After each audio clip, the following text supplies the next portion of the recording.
What's up everyone? It's been a while since I made the last guide for Ripshirt Daddy Sephiroth, and it is quite outdated, so I have made this updated guide for Calculator, Calculus, Calcharo, and will cover everything you need to know about him.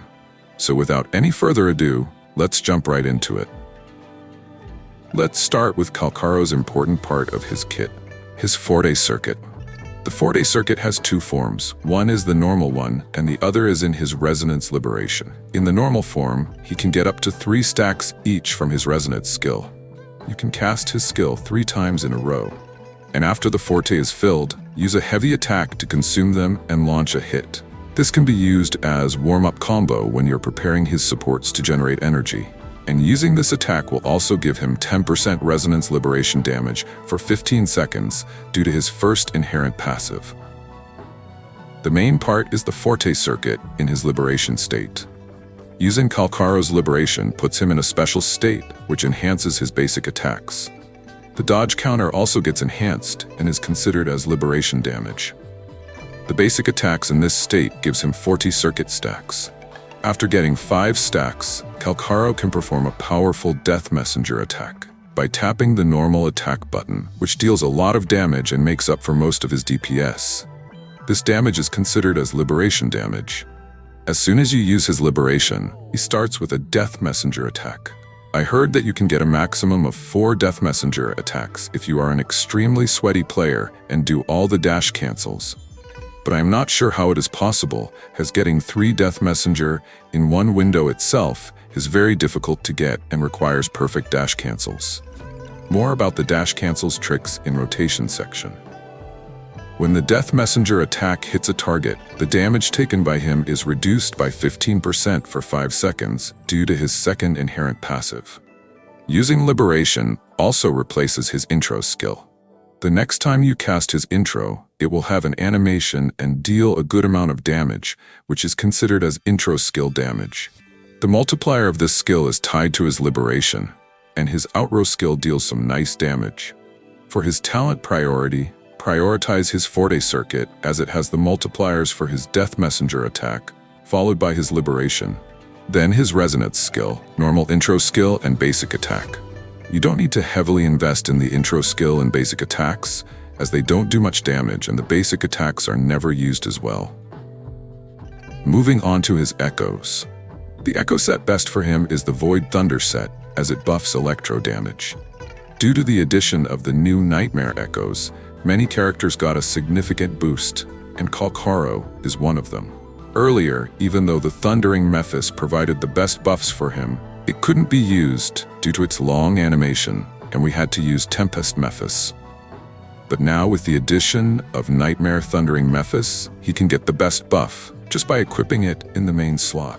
And the Echo skill deals nice damage that can be swap cancelled. If you don't have a good piece with desired stat, you can use the Nightmare Tempest Mephis, which is his second best option, or the normal Tempest Mephis, till you get the better option.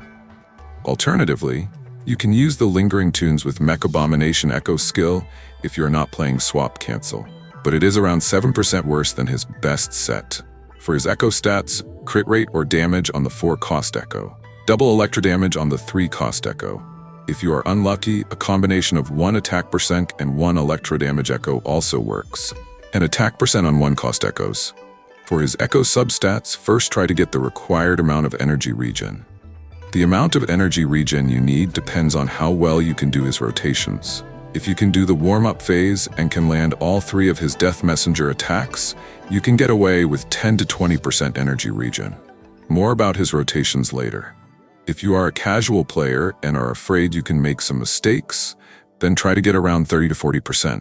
In general, 30% energy regen is a safe bet. Then look for crit stats, attack percent, resonance liberation damage, and flat attack.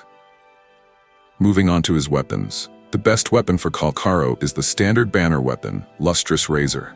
It provides a lot of attack percent, gives energy regen, and also boosts resonance liberation damage, which is the main source of Calcharo's damage. Jinxi's signature, Ages of Harvest, and Gion's signature, Verdant Summit, are other great alternatives. For 4-star option, the BP weapon, Autumn Trace, is the best 4-star option, providing crit rate and attack from its passive. The 2 gacha weapons, Waning Redshift and Helios Cleaver are other options you can use that are very close to each other, with Waning Redshift being slightly better.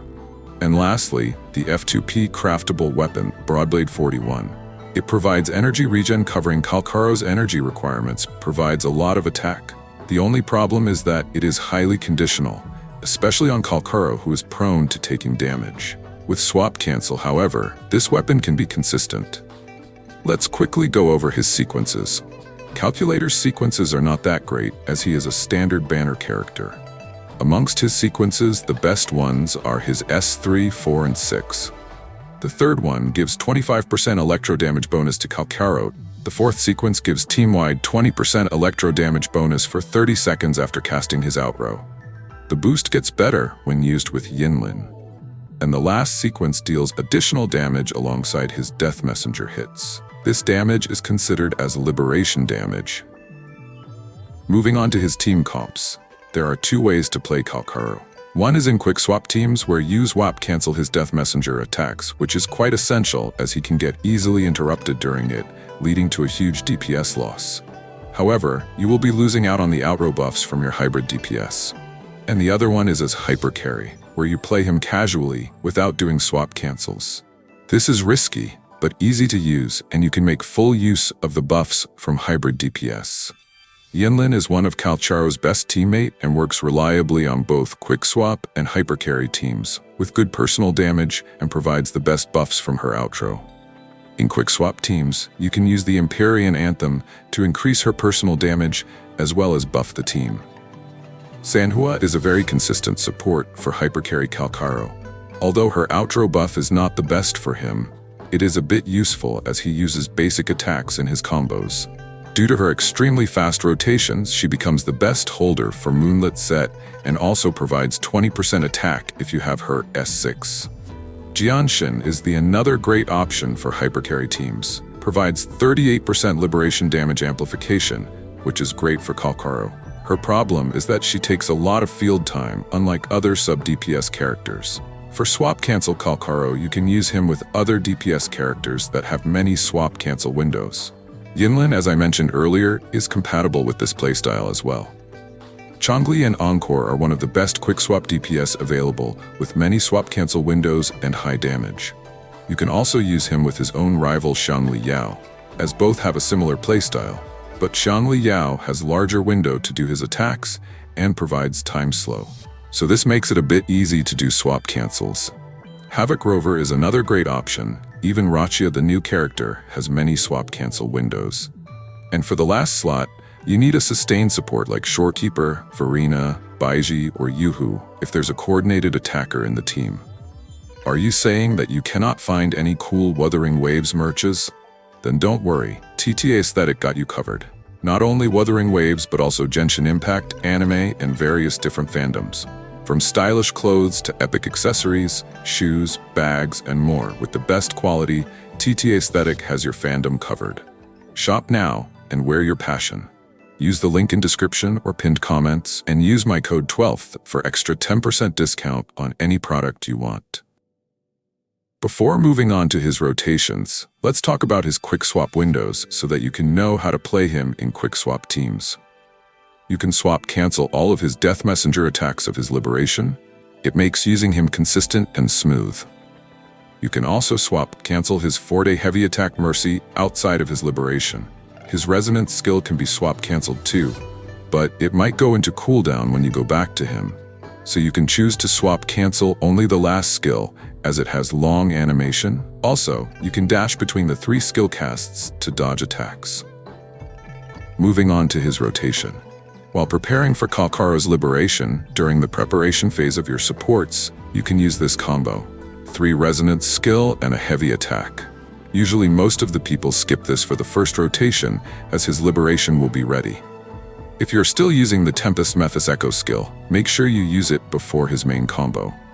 You can use it and swap cancel the second hit before getting an intro on him. For the Nightmare Echoes, you can use it either during the preparation phase and swap cancel it, or use it at the end of Calcharo's rotation if it is available and swap cancel it. After you are done with all the support preparations, intro to Calcharo, then if you have done the warm-up combo, just use his liberation, or use his skill, then his liberation to activate the Void Thunder set buff. After that, there are two ways you can do his main liberation combo. You can either use dash cancels to make the combo faster and have higher chances of survival and gather his forte stacks faster to do the Death Messenger attack, or you can just go with a casual combo. For the dash cancel trick, use 2 basic attacks and dash cancel the second attack's animation. So it will be like basic attack 1, 2 dash cancel, basic attack 1, 2 dash cancel, basic attack 1, and Death Messenger. For the casual combo, just spam his basic attacks and get his Death Messenger. For quick swap playstyle, just swap cancel the attacks you can, especially his Death Messenger attacks to keep him safe. Now finally, let's discuss the problems of Calcharo. If I have to talk about his problems, there are a lot. The first one is he is quite hard to play and very inconsistent. Getting interrupted becomes a huge problem, especially during the Death Messenger attack, and leads to a huge DPS loss. You also need to try really hard just to get 3 Death Messenger attacks. Making mistakes with his rotations is quite punishing, as you lose out on a huge portion of damage just by missing 1 Death Messenger attack. His damage is also mostly single target. However, he has a good damage ceiling when played perfectly, making him competitive with high-tier carries. To make him consistent, you can learn swap cancels, but this does reduce his damage potential as the sub-DPS buff will end once switched out. Now, Kuro did realize his problems and made a smart solution for it. However, it is quite unfortunate for players who joined after 1.2. They solved it by releasing Shanli Yao, and even gave him for free. If you look at their kits, they are quite similar. His 40 circuit in his liberation similarly requires 540 stacks to cast the enhanced skill. And they solve the problem with interruption by giving his enhanced skill the ability to slow time, making it consistent and easier to run hypercarry teams. Now, I don't want to yap more about Shanli Yao in a Calcharo video, so that's it for today. If you want a showcase video, you can check out my recent video where I showcase Calcharo in his F2P team. I hope you guys found it helpful. Don't forget to like and share the video and subscribe for more Wuthering Waves content. Thanks for watching.